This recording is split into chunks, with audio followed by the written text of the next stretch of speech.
하나님 말씀 마태복음 26장 31절부터 35절까지 다 같이 읽겠습니다. 때에 예수께서 제자들에게 이르시되 오늘 밤에 너희가 다 나를 버리리라. 기록된 바 내가 목자를 치리니 양의 떼가 흩어지리라 하였느니라. 그러나 내가 살아난 후에 너희보다 먼저 갈릴리로 가리라. 베드로가 대답하여 가로되 다 주를 버릴지라도 나는 언제든지 버리지 않겠나이다. 예수께서 가라사대 내가 진실로 내게 이르노니 오늘 밤 다굴기 전에 내가 3번 나를 부인하리라. 베드로가 가로되 내가 주와 함께 죽을지언정 주를 부인하지 않겠나이다 하고 모든 제자도 이와 같이 말하니라. 아멘.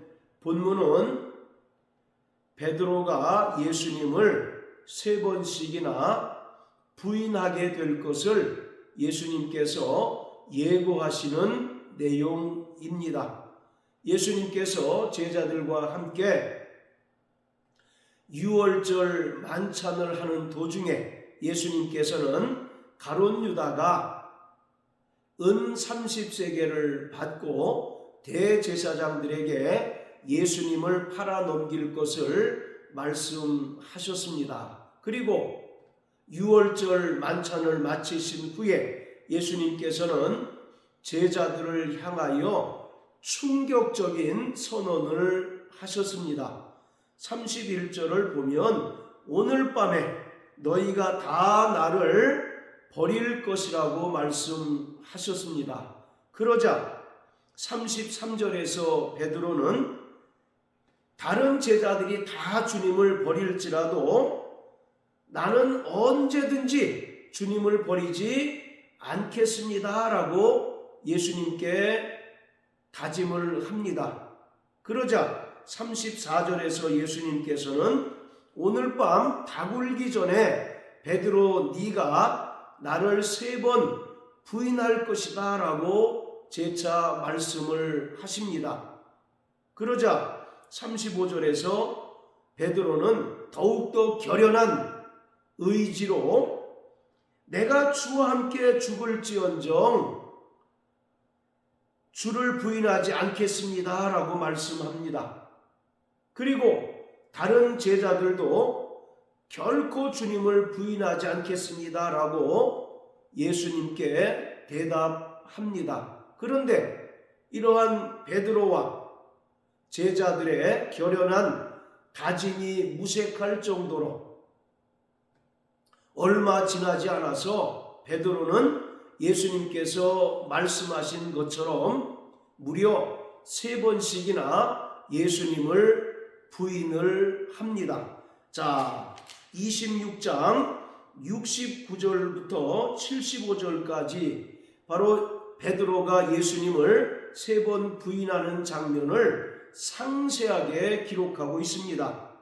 먼저 70절에서 베드로는 나는 내 말하는 것이 무엇인지 알지 못한다라고 비교적 완곡한 표현으로 예수님을 부인합니다.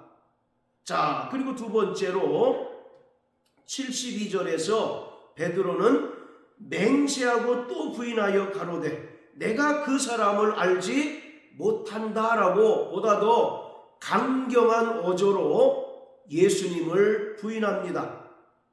처음에는 내 말하는 것이 무엇인지 알지 못한다라고 부드럽게 부인한 반면에 두 번째는 맹세하고 또 부인하였다라고 말합니다. 자, 그리고 74절에서 베드로가 3번째 부인할 때는 저주하며 맹세하여 가로되 내가 그 사람을 알지 못한다라고 말합니다.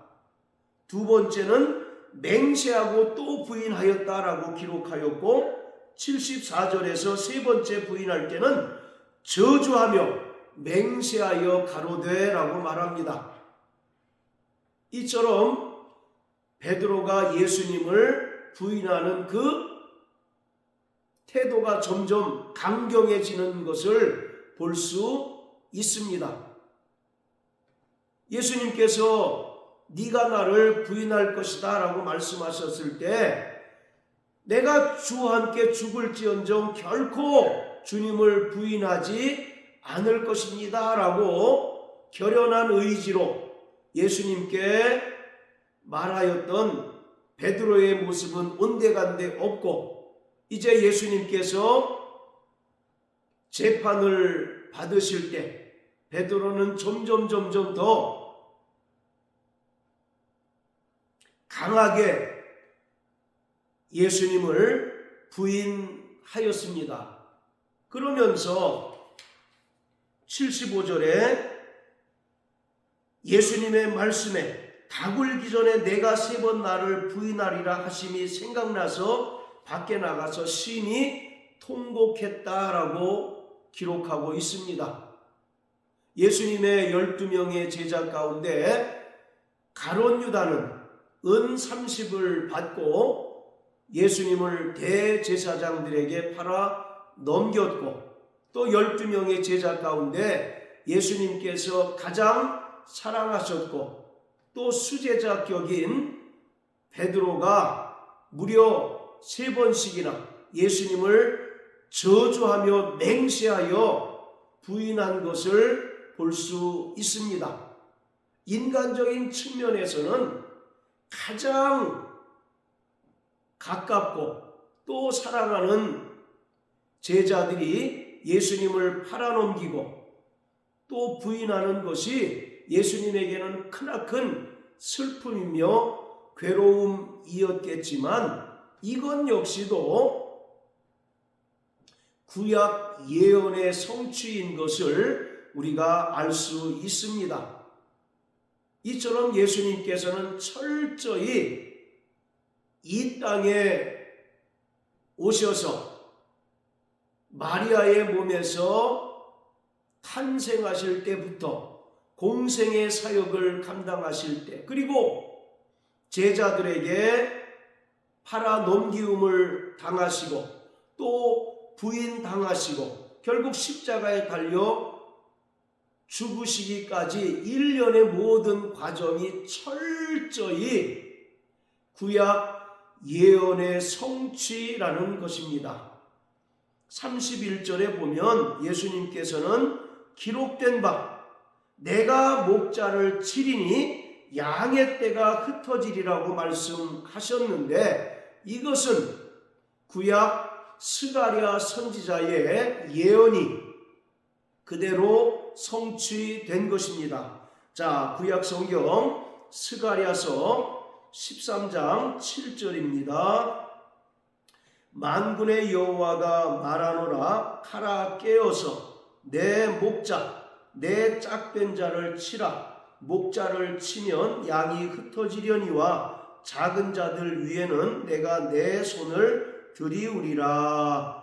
내 목자 내 짝된 자를 치라. 그러면 양이 흩어질 것이다 라고 말씀합니다. 여기서 내 목자 내 짝된 자는 바로 하나님의 아들 예수 그리스도를 가리키고 있습니다. 그리고 여기서 내 짝된 자라고 하는 것은 바로 하나님의 아들 예수께서 하나님 아버지와 동등되신 분이시며 또 신성으로는 하나님과 하나이심을 분명하게 말하고 있습니다. 여기서 내 짝된 자라고 하는 말은 하나님과 가장 가까운 자를 가리키고 있습니다.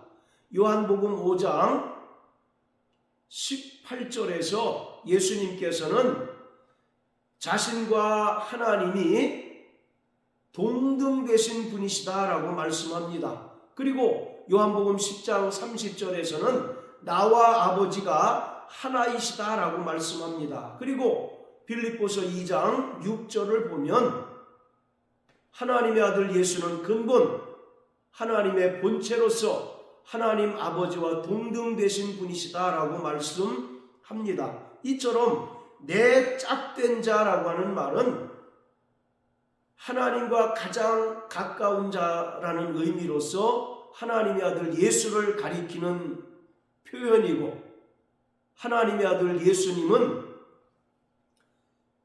아버지와 동등되시고 또 하나님의 신성으로는 하나이신 분임을 분명하게 말하고 있습니다. 그래서 이 짝된 자라고 하는 말은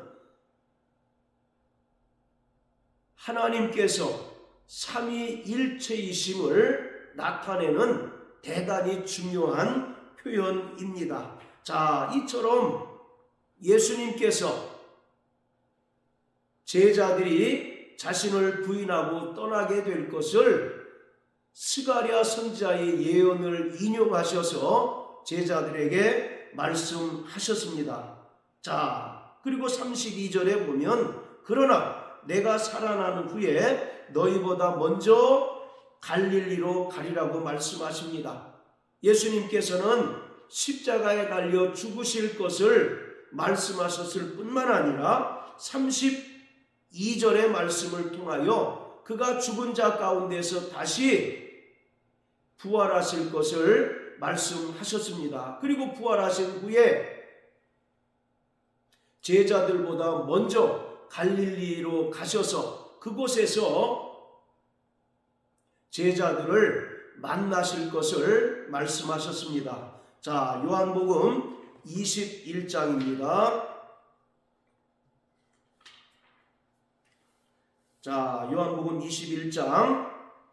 자, 1절, 2절입니다. 그 후에 예수께서 디베랴 바다에서 또 제자들에게 자기를 나타내셨으니 나타내신 일이 이러하니라. 시몬 베드로와 디두모라 하는 도마와 갈릴리 가나 사람 나다나엘과 세베대의 아들들과 또 다른 제자들이 함께 있더니, 여기서 디베랴 바다는 바로 갈릴리 바다를 말합니다. 예수님께서 다시 살아나신 후에 제자들보다 먼저 갈릴리로 가셔서 그곳에서 제자들을 만나시겠다는 그 말씀이 그대로 이루어진 것입니다. 자, 이처럼 예수님께서 죽은 자 가운데서 다시 살아나셔서 갈릴리로 가셔서 제자들을 만나시겠다라고 말씀하셨습니다. 예수님께서는 십자가에 달려 죽으시고 또 죽은 자 가운데서 다시 살아나신 후에 이 땅에 40일 동안 제자들과 함께 계셨습니다. 그래서 제자들에게 하나님 나라의 일들을 말씀하셨고 또 40일에 승천하신 후에 10일 후, 즉 오순절에 약속하신 성령을 보내주셨습니다. 자, 33절에 보면 베드로가 대답하여 가로되 다 주를 버릴지라도 나는 언제든지 주를 버리지 않겠습니다 라고 말합니다. 그러자 예수님께서는 오늘 밤 다 굴기 전에 내가 3번 나를 부인할 것이다 라고 말씀합니다. 이 사복음서에는 베드로가 다 굴기 전에 예수님을 3번 부인할 것이라는 이야기가 모두 기록되어 있습니다. 특히 마가복음 14장을 보면 예수님께서는 베드로가 닭이 2번 울기 전에 베드로가 예수님을 부인할 것을 말씀하셨습니다. 자, 그런데 여기서 바로 이 닭이 운다는 것은 실제 닭이 운 것을 말하는 것이 아니라 어떤 특정한 시간을 가리키는 표현인 것입니다.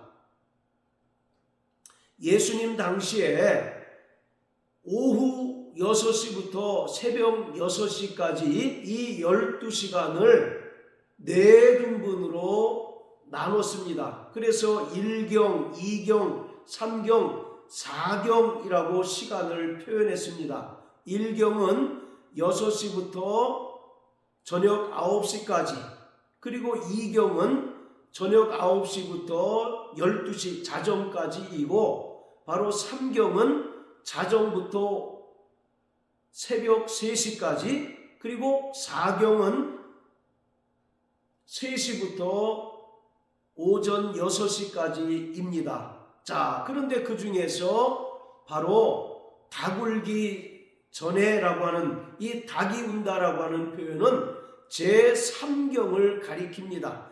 가장 어두움이 깊을 때, 가장 칠흑같이 어두울 때를 가리키는 표현입니다. 로마 사람들이 예루살렘을 통치할 때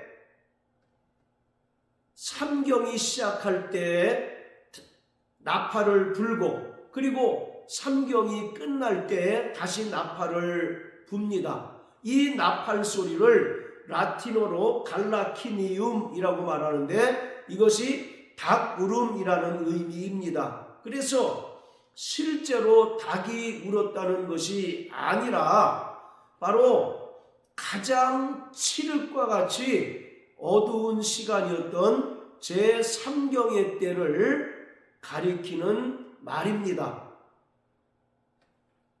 바로 가장 어두움이 깊을 때, 베드로가 예수님을 3번 부인했던 것을 말하고 있습니다. 이것은 그만큼 베드로의 마음에 죄와 어두움이 가득했다는 것을 반증하고 있는 것입니다. 베드로가 누구입니까? 12명의 제자 중에 가장 먼저 주님께서 부르신 자요, 또 어디든지 주님과 함께 동행했던 인물이었었고, 마태복음 16장에서는 주는 그리스도시요 살아계신 하나님의 아들이십니다 라고 고백함으로써 예수님께 큰 칭찬을 받기도 하였고, 또 때로는 크게 책망을 받기도 했던, 그래서 예수님의 12명의 제자를 대표했던 그러한 인물이었습니다. 그러한 수제자격인 베드로 역시 성령으로 예수님께서 그리스도이시며 또 하나님의 아들이심을 온전히 알지 못할 때에는 그 마음에 죄와 어둠이 가득하여서 결국 예수님을 무려 3번씩이나 저주하며 맹세하면서 부인할 수밖에 없는 연약한 존재라는 사실을 보여주고 있는 것입니다. 예수님께서 약속하신 대로 오순절날 성령이 임하자 베드로를 위시한 그 제자들은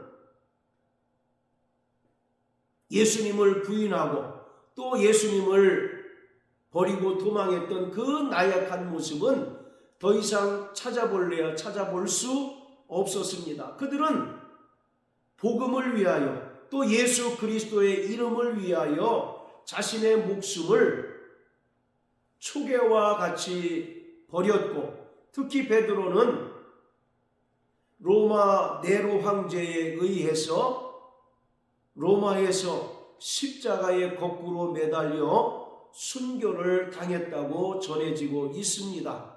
자, 이처럼 여기서 닭 울기 전에라고 하는 말은 실제 닭이 울었다는 이야기가 아니라 가장 어둠이 깊은 시간인 제3경을 말하는 표현입니다. 그때 베드로의 마음에는 죄가 가득했고 어둠이 가득했기에 결국 예수님을 3년 동안 따라다녔고 또 예수님으로부터 그 놀라운 이적과 표적들을 목격한 자임에도 불구하고 예수님을 3번씩이나 부인할 수밖에 없었던 연약함이 있었습니다. 이것은 베드로뿐만 아니라 다른 제자들 역시 마찬가지였던 것을 볼 수 있습니다.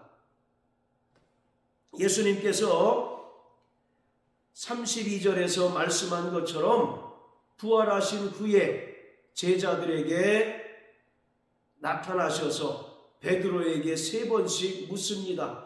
요한의 아들 시몬아, 내가 나를 사랑하느냐? 그러자 베드로는 내가 주를 사랑하는 줄 주께서 아십니다 라고 말씀합니다. 그리고 예수님께서는 베드로가 십자가에 달려 죽게 될 것을 예언하셨습니다. 그토록 나약하고 연약해서 예수님을 3번씩이나 부인했던 베드로였지만 그가 이제 성령이 임하고 또 성령의 충만함을 받자 말씀드린 것처럼 자기의 목숨을 조금도 귀한 것으로 여기지 않고 순교를 당하였습니다. 그리고 이것은 다른 제자들도 크게 다르지 않았습니다. 사랑하는 성도 여러분, 우리는 성령으로 예수님을 그리스도이시고 또 하나님의 아들로 믿고 시인하는 자들입니다. 우리는 성령을 통해서 예수님을 시인하고 또 성령을 통해서 예수님과 인격적인 교제를 나눌 때 결코 예수님을 부인하지 않을 수 있고 자기의 목숨에 위협이 온다 할지라도 끝까지 예수 이름을 증거하며 순교의 삶을 살아갈 수 있게 되는 것입니다. 그렇기 때문에 우리 마음에 무엇이 가득한지를 날마다 점검해야 합니다.